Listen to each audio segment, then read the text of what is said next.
5, 6, 7, 8. Spotlight. On stage at MMT. Spotlight. I meet the cast, crew, and company. Spotlight. On stage tonight. Give us a spotlight on stage at MMT.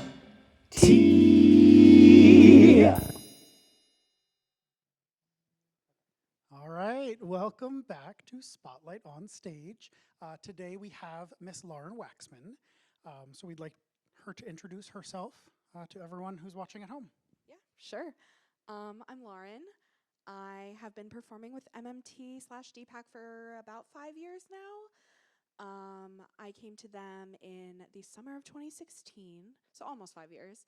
I am a student, a part-time bachelor's student at Temple University, and I'm a DoorDash driver for fun and for money. Yeah, so. That's interesting. I didn't know that about you. You didn't know that? No, I Oh my did gosh. not. I started over the summer. It's pretty fun. I'm sure you have some crazy stories. I do. I have plenty of stories. So why don't you, you said that you have been performing with us, whether DPAC or MMT, for a while now. So why don't you tell everyone at home what your first show was with us and kind of what led you to come and audition for us? Sure. So my first show was Jekyll and Hyde. I really had not done any theater in high school. And after high school, I kind of just, I did a cappella in college, and I was really, really missing it. So I did it all throughout my childhood up to high school. I did choir and band in high school instead. So I was really missing it, and I was Googling, like, theater companies in my area or whatever.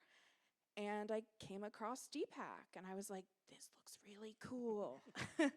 And I was like, they're doing so many cool shows over the summer, so I was like, why not? And I actually almost skipped my audition for that first summer season I did.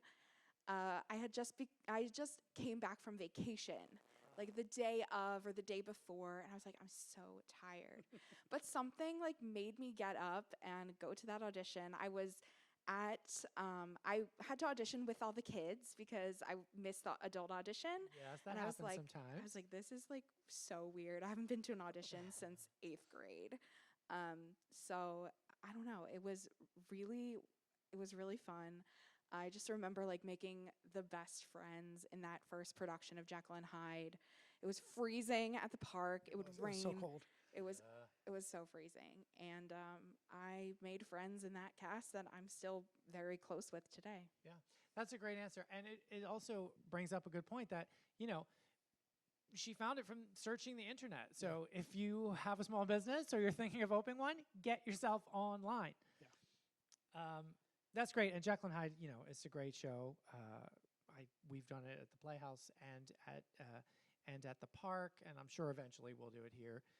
That was the one that camera crew came in from the. Is that right? Wasn't there the documentary from the like Mercer County Sweeney community? Todd. Oh, it was Yeah. Sweeney Todd. Never mind. Yeah, I I'm remember mixing up hearing my about that. I memories. don't think it was Jekyll and Hyde. I'm mixing up my memories. Dark English. British, people getting Yeah. killed, you know. Yeah.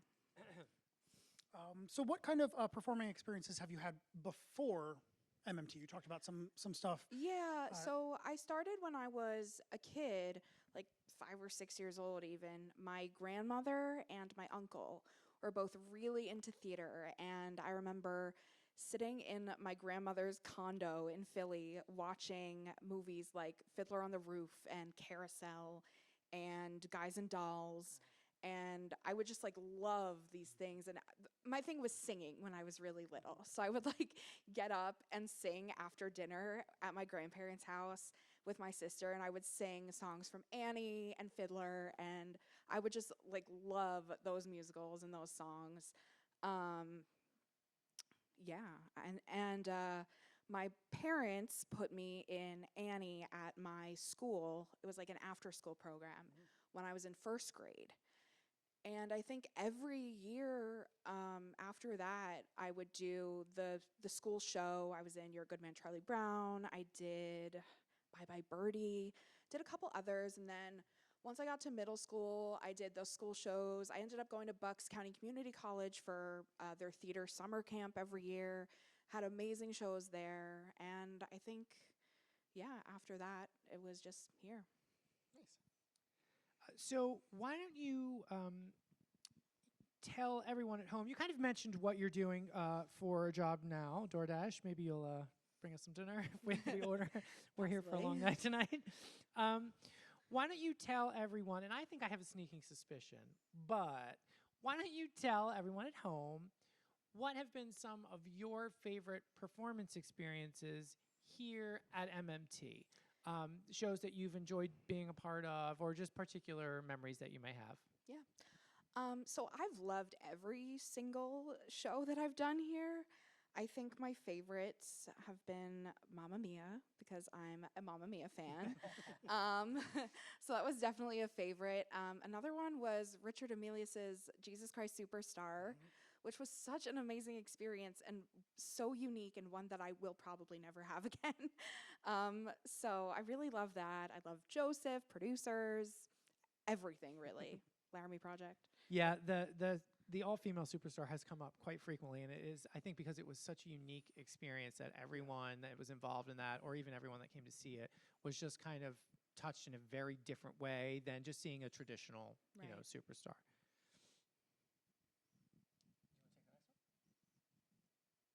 Yep, sure. How about a show that you were not necessarily part of on stage, but you saw from the audience, whether it be at the park or here, that you enjoyed for whatever reason? I think I have to say Christmas Carol. Okay.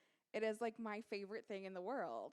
I bring everybody to see it every year. I come multiple times. I'm like, you guys got to see this. I like pay for everybody's ticket at home, and I think it's just so joyous, and it makes me feel so good. I cry every time. I'm singing from the audience. Another one is Nonsense. Okay. One of my favorites. I know absolutely nothing about nuns. I'm Jewish. So every time I come see that show, I'm just like, what is this? This is amazing. Well, the production that we've done here a couple of times is Nonsense Amen, Right. which is done with a male cast Yeah. of nuns. So it's And strangely enough, most, if not all, of the text that is in Nonsense is 100% true. I mean, without the fact of burying dead nuns in the freezer, but most of the stuff that is talked about religiously is 100% factual. Yeah. So that makes it kind It's of interesting. education. it's Yeah. education with being funny as well. So we want to mention, you kind of mentioned Mamma Mia, and you know what a staunch lover of the show and music you are. And we were so happy when we got to do it. And one of the first things we thought was, we have to put Waksman in this. And you did such a great job in it. It was so fun. But also, one of my favorite recent memories of you on our stage is the Little Edie song. Yes. We did a concert. In November. Yeah, this past November. And it's a Broadway music, and it was there was a virtual tie-in. You could kind of vote for a couple of the singers who had two choices, and you got to vote for whichever choice you wanted to hear, and whatever vote won, that's what they sang. But Lauren sang this song. Why don't you tell them a little bit about your interest in the show, and you know where the song comes from, because I don't think it's very widely known. Sure. So I sang The Revolutionary Costume for Today from Grey Gardens. And I don't know how many people know that story, but it's about little Edie Beale and her mother. And they live in this crazy house with like 52 cats. I don't know, I haven't actually seen the show, but I remember seeing Christine Ebersole do this song at the Tony Awards in 2007, and I thought, that is incredible. And I watch it all the time, and I was like, I have to perform this one day. And I actually had asked somebody on the internet to accompany me, so I could do like all the vignettes in the middle. So I posted that on the internet, and then when this concert came around, I was like, I have to do this song. Like, maybe not with the vignettes, but like, because it would be a 6-minute song. But I absolutely love that song. It's so cute. I have this Long Island accent it's just really fun. I'm spitting out words So a mile many a minute. words. Yeah, words. it's just probably one of my favorite performances as well. It's a great, great song, and Grey Gardens is such an interesting story. There's a documentary about these women. They were actual women, and you can look that up. And it was on Broadway a while back. I don't even remember when now, but it's a great, very interesting story, and it's got a great score. And that song is really, really great. All right, Lauren, how about a show that you would like to see us do here at MMT that we haven't yet done? So I have a strange answer. And it's like a dream show. It's Indecent by Paula Vogel. Yeah, it's my favorite play in the whole world. I would love to see Alright. it here. Won the Tony, I think, a couple years ago, maybe. Maybe? I'm think- not sure. I know the director won the Tony. Okay, maybe Yes. maybe that's what I'm We'll add it remembering. to the list. Yeah, yeah. I mean, we're doing far more plays now than we had been in Yeah, the past. It's so. my favorite thing. Okay, so this next question, again, is the answer is a little bit different for everyone, but we want to know from you why it is that you enjoy the act of performing. What does it give to you as a person to give so much of yourself? Because again, there's a lot of time and a lot of work that is donated at this point. And you've done a bunch of shows with us. So what is the draw for you? I think there's a multitude of things, and one of those is escapism, I guess. I mean, once you walk in the door, you kind of just like check everything else like outside, and then once you come in, it's like your whole world changes, and now you're in this theater with these people, and you get to do something you really, really love and present it to an audience that will hopefully really, really love it. I think it's just some sort of invisible magic that happens when you come in here. And I think it's that feeling of having a satisfying performance or seeing the audience's smiling faces that just keeps me addicted and coming back. Yeah, I think a lot of people don't, if they've never been on stage, they don't kind of understand how much the audience actually does give back to the performers. And I think, as a performer, sometimes you'll go out and do a show and be like, ooh, that audience was asleep. But then when you get a lot back from them, it just kind of amps you up. And it's nice to have that like give and take. And, it's something that unfortunately we're kind of missing out on right now. Well, the audiences that we do have currently want to be here. They love Absolutely, every for sure. second of it. So even though they're a small audience for the time being, they still give a lot back to us on stage. Yeah. So moving along, we're going to now kind of shift gears to our questions that come from inside the actor studio. So we're just going to ask you these questions. We just want you to say the first thing that comes to your mind. No wrong answers. What is your favorite musical? Wicked. What is your least favorite musical? Into the Woods. Oh, All right. I've got the next. So what sound or noise do you love? Sound or noise? Probably the sound of my mom coming home from work. That's a good sound. Yeah, because she just kind of brings energy into the house, and everybody's been doing nothing. So Sure, that's great. On the other end of the spectrum, what sound or noise do you hate? my dog barking to go out at 3 a.m. We understand that one. We know that well. What is your favorite word? My favorite word, besides Mamma Mia? Besides Mamma Mia. I really like the word illustrious. All right. Good It's word. like well That is a known good and word. respected.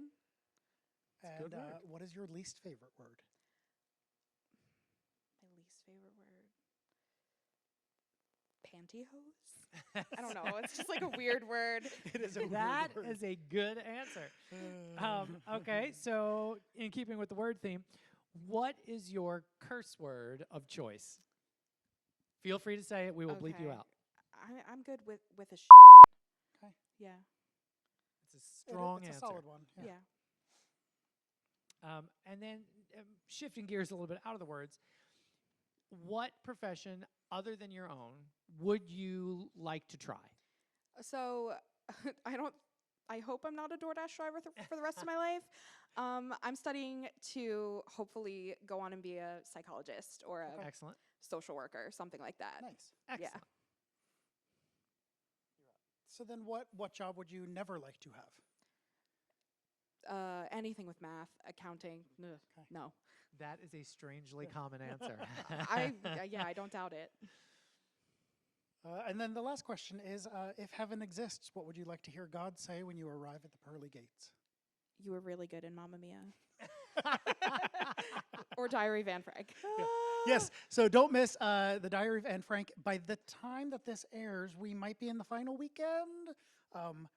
So we will see. But Lauren is playing a pivotal role in the Diary of Anne Frank. Super excited. Yeah. Do you want to talk anything about that? Yeah, Yeah? I mean, I'm playing Mrs. Frank, and it's an interesting role for me because she's very reserved, and I'm very much not reserved.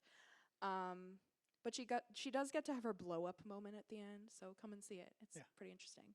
Yeah, we're very excited about it. We are absolutely excited about the Diary of Anne Frank. So we want to say thank you for watching from home, and thank you to Lauren for joining us today. We'll see you next time.